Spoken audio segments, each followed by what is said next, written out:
Magandang gabi po, Pag-asa Weather Update.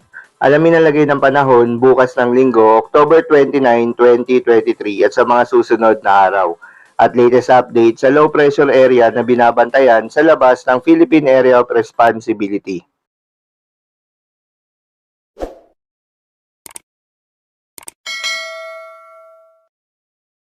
Update na muna tayo sa lagay na ating panahon ngayong araw ng Sabado, October 28, 2023.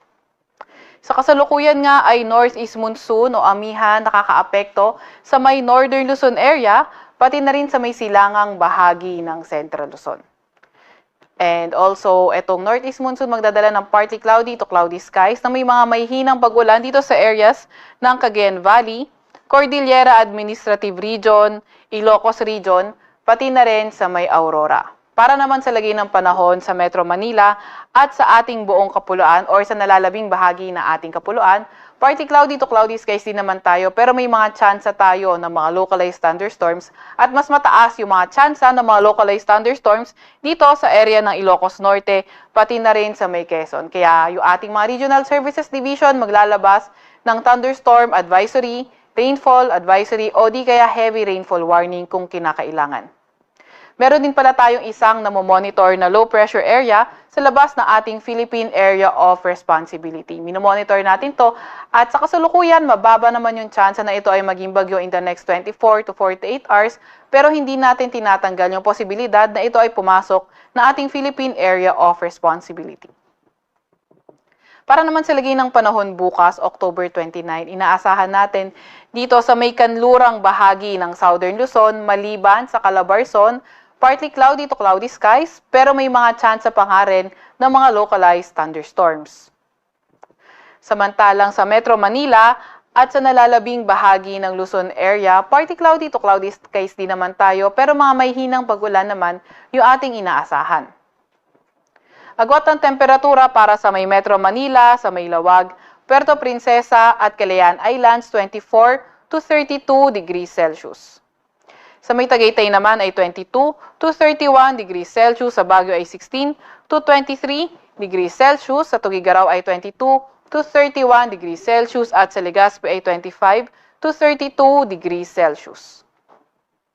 Para naman sa lagay ng panahon sa Visayas at sa Mindanao, inaasahan natin dito sa may bandang Eastern Visayas, yung epekto ng shear line ay posible magdala ng maulap na papawirin, may mga kalat-kalat na pag-ulan, pagkidlat at pagkulog.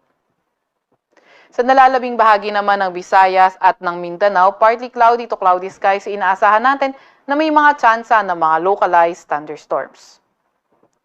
Agwat ang temperatura para sa Iloilo, 27 to 32 degrees Celsius, sa Cebu ay 26 to 31 degrees Celsius at sa Tacloban ay 25 to 31 degrees Celsius.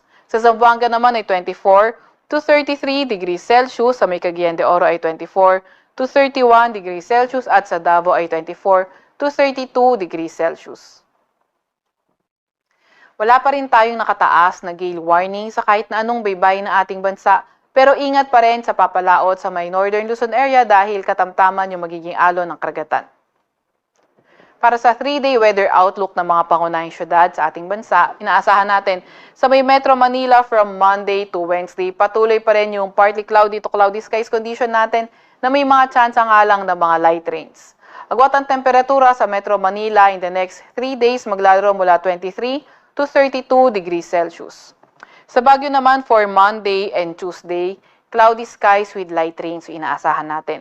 Pero pagdating ng Wednesday, maulap pa rin naman yung papawirin pero mga pag-ulan na yung inaasahan natin. Hindi na siya light rains. Agwat ang temperatura sa Baguio maglalaro from 15 to 22 degrees Celsius. Sa may Legazpi naman, sa susunod na 3 araw, Monday to Wednesday, pati na rin sa may Metro Cebu, pati na rin sa may silangang bahagi ng Visayas. Inaasahan nga natin yung posibleng epekto ng shear line o hindi kaya yung trough ng low pressure area yung magdadala ng paulan sa areas na ito. So agwat ang temperatura sa Legazpi City sa susunod na 3 araw, 25 to 32 degrees Celsius. Sa Metro Cebu naman ay 24 to 31 degrees Celsius. Sa Metro Davao naman, sa susunod na 3 araw, better weather condition yung inaasahan natin kung saan may chance nga lang tayo ng mga localized thunderstorms. Kaya Sa ngayon pa lang, pinapayuhan na natin yung ating mga kababayan na mag-ingat at maki-update sa ilalabas ng mga advisory ng Pag-asa, thunderstorm advisory man, rainfall advisory o hindi kaya heavy rainfall warning.